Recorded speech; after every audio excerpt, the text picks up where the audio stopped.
결혼식에 가면 주례를 하는 것을 보게 되는데요.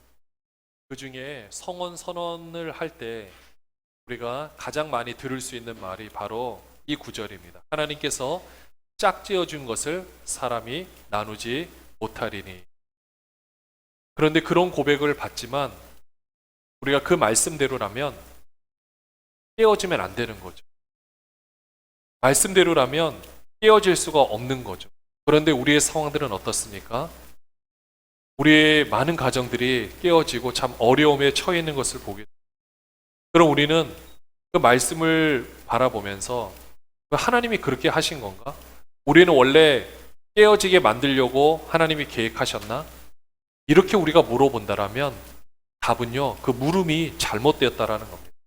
사람이 깬 거예요. 요즘은 이런 모습뿐만 아니라 우리가 삶을 살아가면서 우리의 모습을 누군가에게 알려주고 싶어 하는 이런 모습들이 오히려 그런 것 때문에 그걸 하려고 다른 모습을 보다가 상대적 박탈감을 느끼는 경우가 훨씬 많은 것을 봅니다. 프로포즈를 하려고 540만 원을 썼던 이 기사 내용을 보면 그게 미국 사람들이 봤을 때 왜 한국 사람들이 이렇게 결혼을 많이 못하는가? 아, 저렇게 프로포즈에도 많은 돈이 들어가기 때문에 그렇다. 물론 이 금액보다도 훨씬 더 많이 쓰는 사람도 있겠지만 여러분들 그 기사를 볼 때 고급 호텔 숙박권 150만 원, 또 좋은 명품 가방, 그리고 나머지 이벤트 비용들 이런 걸 한다고 했을 때 여러분들 누군가는 평생에 있어서 한 번이고 아주 중요한 일이니까 그렇게 지출할 수 있습니다. 본인의 자유니까요. 근데 중요한 건요, 그걸 SNS에 올린다고 했을 때 누군가 그것을 본다고 생각해 보십시오. 프로포즈를 어떻게 할 것인가 검색을 하다가 그 기사를 봤을 때 여러분들 어떤 마음이 들겠습니까? 나는 저렇게 못하니까 그냥 거기서 끝나는 걸까요? 아닐 겁니다. 나는 왜 그렇게밖에 저렇게 돈을 쓰지 못하는 건가? 이게 우리의 모습인 거죠. 최근에 한 수학 강사가 굉장히 유명한 1타 강사라고 불리우는 그 강사가 이런 말을 하더라고요. 우리나라 출산율이 낮아진 것은 이 SNS가 한 몫을 하는 것 같다고. 본인은 사실 돈을 현금도 100억 이상 보유하고 있고 수입도 어마어마하기 때문에 마음껏 써도 상관은 없는데 본인이 어떤 말을 하냐면요. 예전에 우리가 가난한 시절에도 아이를 낳았다라는 거죠. 지금은 물론 많은 돈이 들어갔어도 그렇겠지만은 사실은 단순한 돈 때문이 아니라 그것을 가지고 내 삶이 혹시라도 비참해진다든지 그렇게 상대적 박탈감 때문에 지금은 아이를 낳지 않는다라고 이렇게 일침을 날리는 것을 보게 되었습니다. 저도 생각해 보니까 그래요. 이제 결혼한 지 18년이 지났는데 어제 오전에 그냥 집 앞에 잠깐 이렇게 나갈 일이 있어서 이제 아주 편한 복장으로 이렇게 나아가는데요.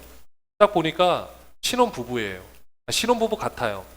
근데 그냥 캐주얼하게 옷을 입고 그리고 편하게 이렇게 차를 타고 나가는 그 모습을 딱 보면서 제가 순간적으로 딱 든 생각이 우리나라에서 아이를 낳으면 여러분 어떻습니까? 그 아이를 뒷바라지 하느라고 힘들어하는 그 식당에서의 모습과 어떤 상황들을 보면은 이 아이를 낳지 않은 사람은요 이런 생각한다랍니다. 왜 굳이 여기까지 와서? 그런데 막상 그 입장이 되면요 얼마나 답답하면 그렇게도 나갈까?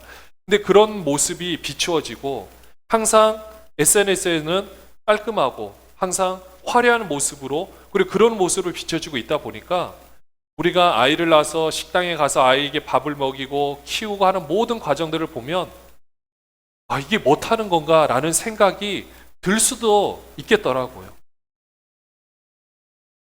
근데 아까 결혼해서 가정이 깨어지다든지 여러 가지 모든 상황들 아예 이제는 이렇게 하기가 두려워서 우리의 마음을 닫고 있는 이런 모든 상황들 꼭 내가 실패자가 된 것 같고 아직 일어나지도 않은 일인데 나는 더 이상 안 될 것 같아서 출산을 하지도 못하고 결혼도 하지 못하고 집도 얻지 못하는 이런 우리 모든 현실이 도대체 누가 이렇게 만들었을까요? 근데 잘 보면은요, 왜 결혼한 후에 이혼을 하고 이런 어려운 상황들이 일어나겠습니까? 중요한 건요, 마음의 준비. 우리가 마음적으로 사실은 결혼할 준비가 되어 있지 않기 때문에, 또는 아이를 낳을 준비가 되지 않았기 때문에 모든 상황들이 사실은 고통으로 다가올 수밖에 없는 것을 보게 됩니다. 우리의 나이가 들었다고, 아니면 환경적으로 모든 것이 갖추어졌다라고, 여러분들 만약에 우리가 결혼하고 출산하는 모든 문제가 경제적 문제하고, 물론은 뗄래야 뗄 수 없어요. 정말 많은 돈이 들어가고 많은 그것 때문에 어려움들이 있는 것은 사실입니다. 근데 그것 때문만은 아니라는 거죠. 경제적 문제 때문에 결혼 생활이 이어지고 경제적으로 모든 것이 풍요하면 아이를 낳을 수 있다라면, 여러분들 왜 연예인들이 이혼을 하고 왜 힘든 삶을 살겠습니까? 그렇지 않거든요. 꼭 그것 때문만은 아닌데, 중요한 거는 어떤 상황 가운데서도 내가 그것을 견디고 그것을 감당해낼 수 있는 이 마음의 준비만큼은 필요한 것을 보게 됩니다. 아이를 낳을 때도 마찬가지고요. 우리 모든 상황을 준비할 때도 마찬가지라는 거죠.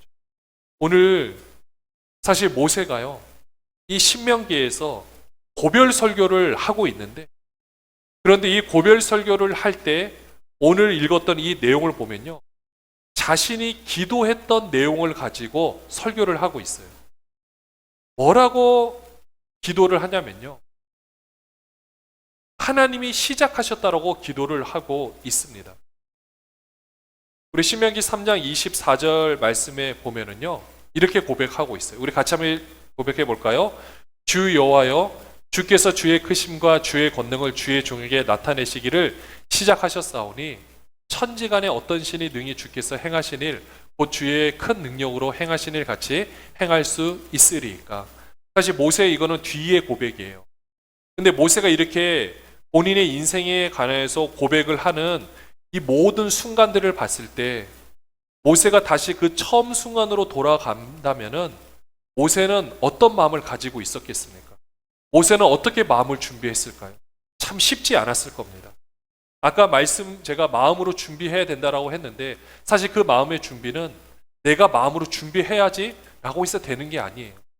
환경 가운데 우리가 힘들 때도 있고 어려울 때도 있지만, 그 가운데서 그래도 우리가 버티려고 하고, 그것을 심력이라고 표현을 하는데요, 그 상황을 이겨내기 위해서 몸부림치다 보니까 어느새 근육이 키워져 있고 어느새 그것을 감당할 수 있는 이 마음의 능력이 훨씬 커져 있는 것을 보게 된다라는 겁니다. 하나님께서 모세를 준비시켜 나가는 과정도 마찬가지였다라는 거예요. 오늘 모세가 뭐라고 고백하냐면요, 시작하셨대요. 주의 권능을 주의 종에게 나타내시기를 시작하셨다. 자, 그럼 여러분들 한번 생각해 보십시오. 모세가 이제 하나님의 권능이 나한테 나타나기 시작했구나.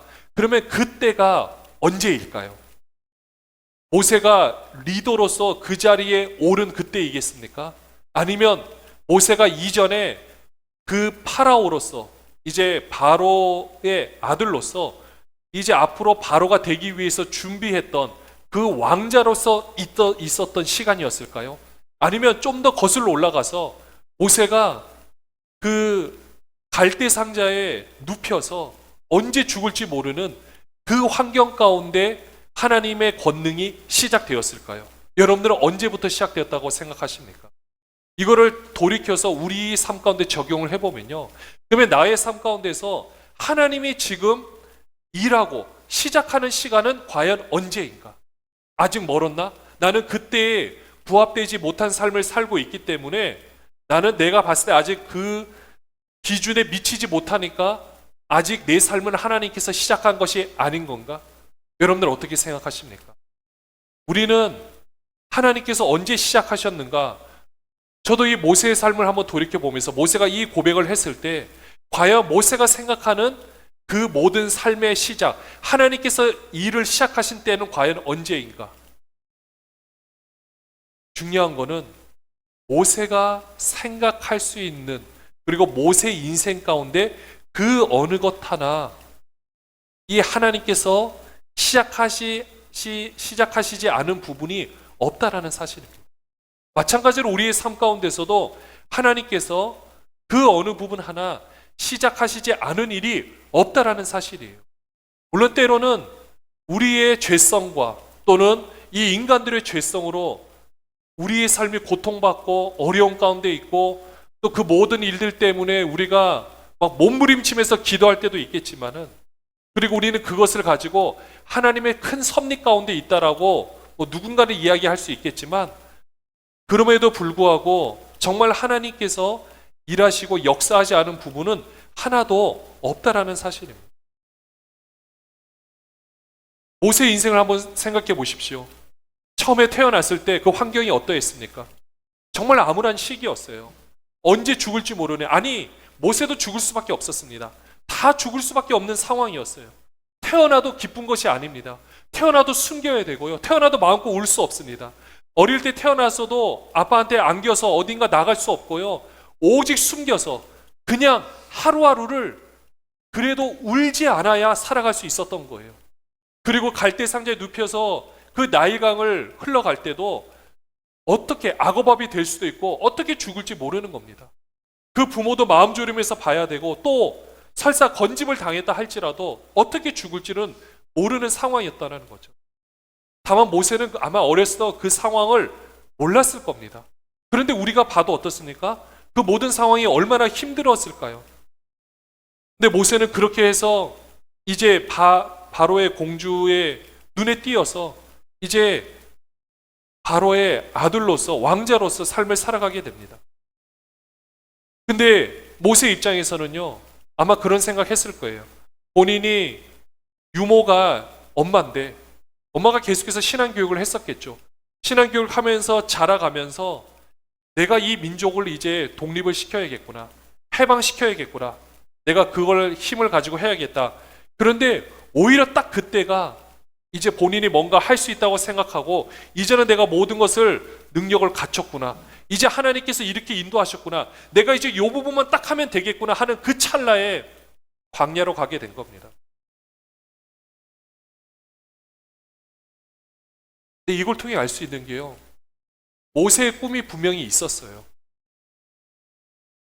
히브리서 말씀에 보면은 모세는 장차의 바로의 아들이라 칭함을 받는 것이 아니라 믿음으로, 그래서 그 모든 것을 포기했다라고 표현을 하고 있거든요. 꿈꾸는 사람은 좌절할 수 있습니다. 그런데 하나님은 그 꿈을 분명히 이루어 가신다라는 사실이에요. 우리가 옛날에 비전에 대해서 막 이야기를 했었는데, 사실 그래요. 내가 꿈꾸는 비전을 가지고 내가 그것을 계속해서 품는다, 맞습니다.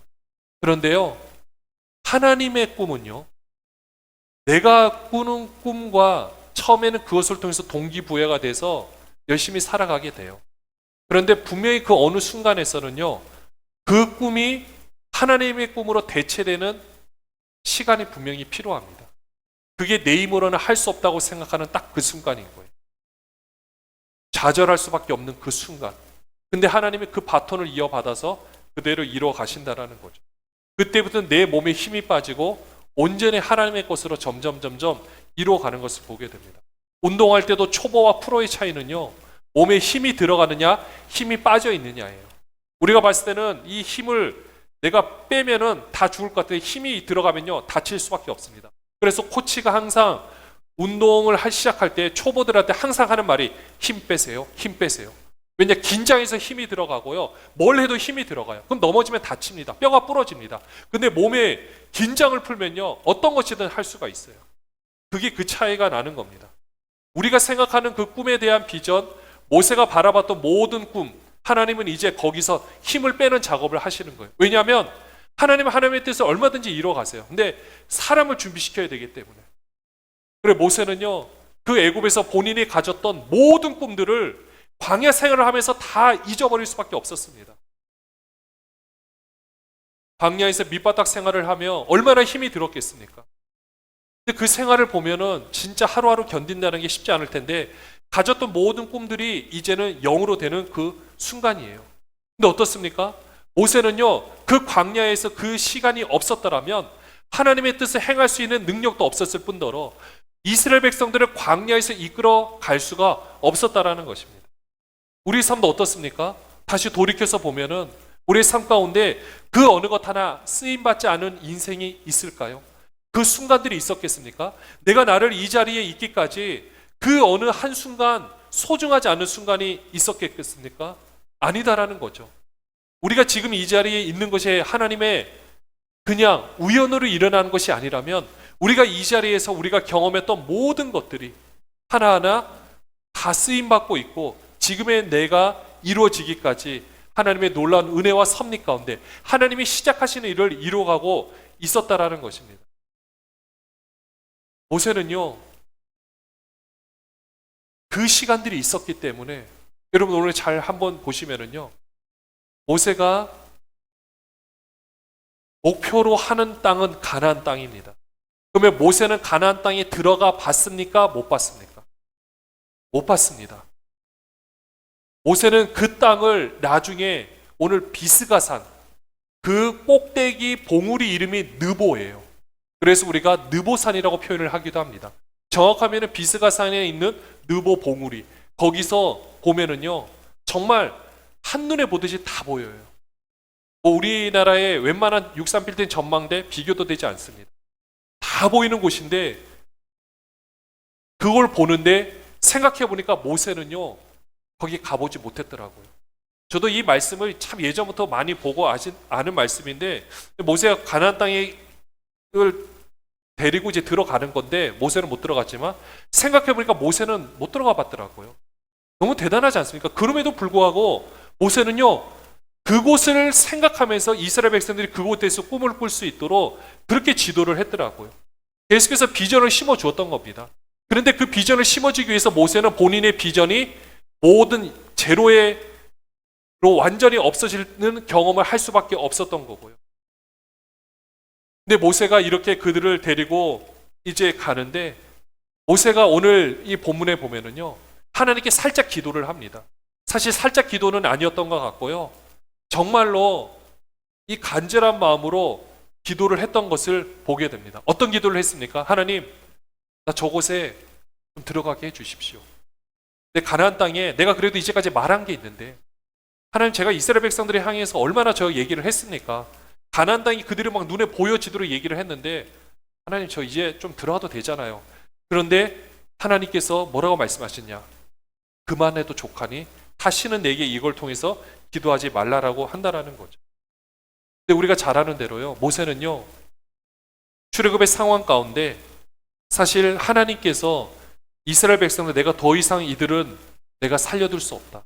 내가 이들을 다 멸하여 버리겠다. 그리고 너를 통해서 이제 새로운 민족을 다시 이루어가겠다. 아브라함의 후손이 아니라 모세의 후손이 되는, 어떻게 보면 믿음의 조상이 되는 놀라운 기회가 될 수도 있고요. 또 모세도 데리고 오면서 얼마나 힘들었겠습니까? 그래, 그냥 이 판에 그냥 다 갈아엎자. 어쩌면 그런 생각을 했을 수도 있을 거예요. 근데 모세가 어떻게 합니까? 이 모든 잘못은 저 때문입니다. 제가 이들을 제대로 가르치지 못했고 제가 이들을 위해서 기도하지 못해서 그랬으니 하나님, 만약에 이들에게 뭐라고 하실 거면 저를 죽여 주시옵소서. 저를 생명책에서 제 이름을 지워 주시옵소서. 다른 말로 표현하면요, 하나님, 저를 죽이셔야 저들을 해할 수 있습니다. 저를 죽이지 않으면요 저들 어떻게 할 수 없으니까 하나님, 저를 죽이십시오. 근데 하나님이 어떻게 합니까? 모세를 못 죽이죠. 그래서 하나님이 뜻을 돌이킵니다. 여러분들, 이런 일들이 그냥 우연히 일어난 거겠습니까? 어떻게 보면 모세가 이런 기도를 했는데, 하나님의 뜻을 돌이키는 기도를 했는데 목숨을 걸고 기도를 하는데, 사실 이 기도, 본인이 이렇게 기도하면 하나님이 응답해 주시지 않겠습니까? 제가 봤을 때는 얼마든 응답해 주실 수 있었을 것 같아요. 근데 저는 이 구절을 보면서 우리가 이전에 제가 목회를 안 했을 때 청년 때 보던 것과 또 부교육자로 있으면서 보는 것과 지금의 상황에서 보는 것과 확실히 다른 것을 보게 되는데요. 모세가 그만해도 좋겠니? 말씀 보면 너희 때문에 진노하사 내 말을 듣지 아니하셨다 한다고 했는데, 여러분들 이 구절을 잘 보시면은요, 하나님께서 어쩌면 모세에게, 모세가 그렇게 기도를 했을 때 우리 그럴 때 있잖아요. 너무 힘들고 어려워서 하나님, 나 더 이상 이거 못하겠습니다 라고 이렇게 말을 할 때도 있고, 그렇게 우리가 표현할 때도 있는데, 여러분 입장 바꿔 생각해서 하나님이 모세한테 그래, 그럼 내가 들여보내줄게 라고 여러분들 말을 했다고 한번 가정해 보십시오. 근데 모세가 처음에는 너무 가고 싶고 너무 힘들어서 그렇게 고백을 했는데 모세가 그들과 함께 계속해서 40년에 그들을 이끌어서 여기 이제 오게 돼서 분명히 하나님께서 모세가 불순종해가지고 무리바 반석을 향해서 명하라고 했는데 반석을 혈기를 돌로 쳤거든요.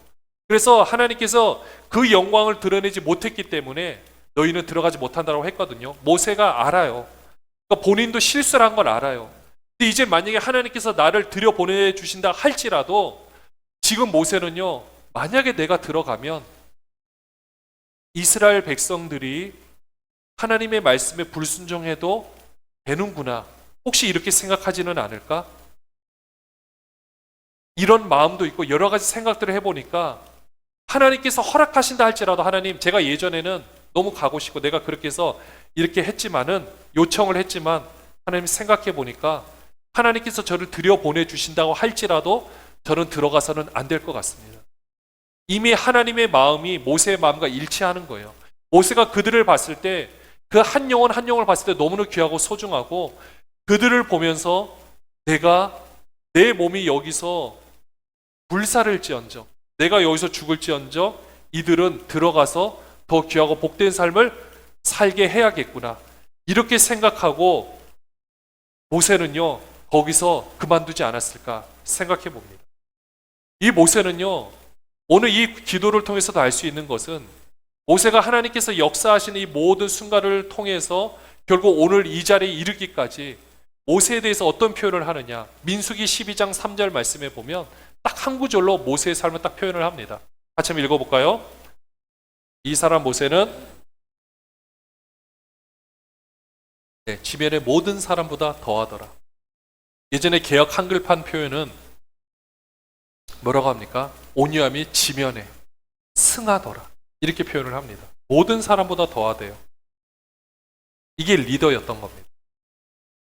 이 말씀 앞에 참 부끄러운 수밖에 없는 것 같아요. 머리로는 온유해야 되는 건 아는데 가슴도 따라오지 않을 때도 있고 행동은 전혀 따라하지 않을 때가 많습니다. 근데 우리 삶을 봐도 어떻습니까? 그런데 모세 입장에서 보면은요, 모세가 이스라엘 백성들을 데리고 가는 건 하나님의 사명이에요. 모세에 있어서 정말 중요한데 그냥 모세 개인적으로 인생에서 언젠가 하나님 앞에 섰을 때 지금 모세가 성화되는 관계 가운데 영화로운 존재로 바뀌어질 때 이 모세 개인의 삶을 봤을 때 가장 고귀한 삶은 어떤 거겠습니까? 200만 되는 사람들을 잘 인도한 거 물론 중요해요. 상급받고 정말 그 놀라운 하나님의 모든 것들이 있겠죠. 근데 이 구절이 더 낫지 않습니까? 어떤 상황 가운데일지라도 나의 온유함이 정말 그 세상의 어떤 사람보다 내가 더한 자로서 그 자리에 있을 수 있는 것. 이게 훨씬 더 귀한 일 아니겠습니까? 우리가 생각할 때 하나님이 시작하신 일을 보면 우리는 모세의 사명을 보는데요. 하나님이 모세 개인에게 시작하는 일은 바로 이 모습이에요. 이게 결론이에요. 우리의 삶도 우리가 아이를 키우고요. 관계를 맺고 저도 사역을 하고 있지만 생각해보면요. 사역도 제 사역이라고 하지만 사실 하나님의 사역이에요. 교회도 제 교회가 아니라 하나님의 교회고요. 모든 삶이 마찬가지. 우리 자녀도 마찬가지예요. 제 자녀지만 하나님의 자녀예요. 모든 것들을 봤을 때 다 연결되어 있고 하나하나 이 막 끊을 수 없는 관계에 맞거든요. 근데 이것조차도 어떻게 보면은 하나님께서 만들어 주셔서 이 자리에 있는 거고 그것 가운데 하나님이 보실 때는 어차피 하나님이 그 개인 영혼을 다 보고 계시는구나. 나는 직임으로서 그 하나님의 심정을 가지고 그들이 하나님과 바른 관계를 맺을 수 있도록 도와주는 역할을 하는 건데 중요한 거는 나의 온유함이 아름답게 더 자라서 그리스도의 장성 분량까지 자라는 것이야말로 하나님께서 내 인생 가운데 나에게 원하시는 거겠구나. 사역은 두 번째 일이라는 거죠. 하나님이 시작하셔서 우리가 여기까지 오게 된 겁니다. 우리 아까 권사님께서 기도를 해주셨는데 그 고백 가운데도 이런 고백이 있었어요. 너무나도 귀한 고백인데요. 모든 사건과 인과관계를 볼 때 하나님의 안목에서 보는 거예요. 이건 너무나도 중요하더라고요. 그렇지 않습니까? 우리의 모든 삶의 모습, 우리의 모든 상황 가운데 나의 삶 가운데 하나님이 어떻게 시작하셨고 어떻게 역사를 해나가는가. 우리가 때로는 환경이 너무 힘들어서 그것을 보기가 어려운데 가끔은요, 우리가 평소에 말씀을 보고 큐티를 하고 새벽 기도를 하는 이유는요, 내 삶에서 내가 잠깐 떨어지는 게, 놓는 게 아니에요. 잠깐 옆에서 객관적으로 보기 위한 하나님의 안전장치예요. 우리가 떨어져서 보면은요, 왜냐? 성경을 보든 안 보든 하나님이 우리를 붙잡고 있는 거는요, 변함이 없습니다. 내가 기도를 조금 덜 한다고 하나님이 너는 내팽개치느냐? 아니요. 그렇지 않습니다. 근데 우리가 기도를 안 하거나 말씀을 보지 않으면 하나님이 나를 붙잡고 있는 이 손길을 느낄 수가 없어요. 그걸 바라볼 수가 없습니다. 그러니 어떻습니까? 무서운 거예요. 아니, 하나님 분명히 날 붙잡고 있는 게 맞는데 내가 그것을 신뢰 못하니까 무서운 거예요. 그렇게 되니까 우리 삶이 힘들고 더 어려워지게 되는 거죠. 하나님의 역사는 변함이 없어요. 우리를 또 붙잡고 하나님이 이미 시작하셨어요. 우리를 붙잡고 가고 계세요. 움직여 가고 계세요. 하나님 우리 교회도 붙잡고 움직여 가고 계세요. 근데 우리가 눈에 보이는 건요, 다른 것들이 너무 많이 보이니까 어려워. 하나님은 이미 시작하셔서 움직여 가고 있습니다. 그래서 모세는요, 본인이 가고 싶은 것이 분명히 있었지만, 그리고 어떻게 보면 하나님이 충분히 하나님의 뜻을 돌이키는 기도를 했던 모세인데, 이거 하나님이 뜻을 돌이키는 기도 못하겠습니까? 제가 봤을 때 충분히 할 수 있었고요. 하나님도 못 이겨서라도 그래 알았다 했을 건데, 모세가 안 하니 하나님 제가 착각했습니다. 제가 아주 큰 걸 잘못할 뻔했. 제가 가면 다 죽습니다. 하나님 저 그렇게 하고 싶지 않습니다. 이제까지 인도했는데 아마 이렇게 고백했을 텐데요. 우리 다음 구절 한번 보시면은요.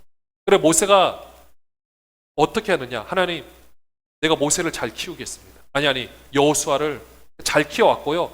이제 여호수아를 통해서 하나님 이 일을 내가 이뤄가겠습니다. 마무리하겠습니다. 라고 고백을 했어요. 오늘 말씀에서.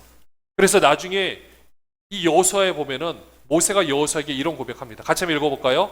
여호와께서 여호수아에게 이르시되 내가 오늘부터 시작하여 너를 온 이스라엘의 목전에서 크게 하여 내가 모세와 함께 있었던 것 같이 너와 함께 있는 것을 그들이 알게 하리라. 아멘. 다시 한번 읽을게요.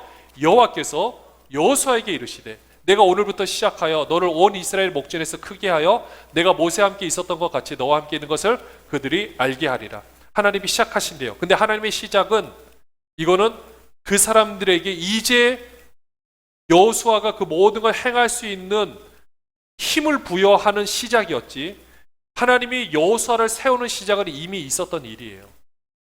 하나님께서요, 다시 한번 말씀드리지만 우리 인생 가운데 우리를 시작하셔서 지금 이 자리에 있게 하셨습니다. 그런데 하나님께서 말하는 이 시작은요, 또 말하는 이 시작은 이제 우리를 통해서 권한을 또 부여하시고 힘과 능력을 주시고 사람을 붙여주시 인도하여 주셔서 여호수아가 리더십을 가지고 일을 할 수 있는 것처럼 모델이 되는 교회로서 수많은 일을 할 수 있도록 또 하나님께서 시작을 하신다라는 거죠. 우리는 그때를 바라보며 마음의 준비를 해 나간다라는 겁니다.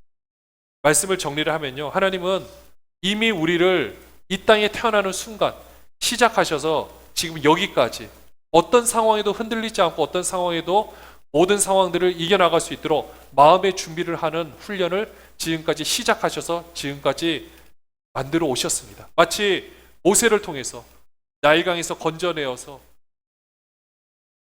바로의 아들로서 광야에서 그 모든 실패를 경험했지만 결국은 하나님께서 이 새로운 일을 시작하시려고 준비시켰던 것처럼 하나님의 시작은 이미 시작돼서 우리의 마음의 준비를 하게 하신 다음에 준비가 되는 그 순간 이제는 또 하나님이 새로운 일을 시작하셔서 더 귀하고 놀라운 일을 펼쳐가시는 것을 보게 됩니다.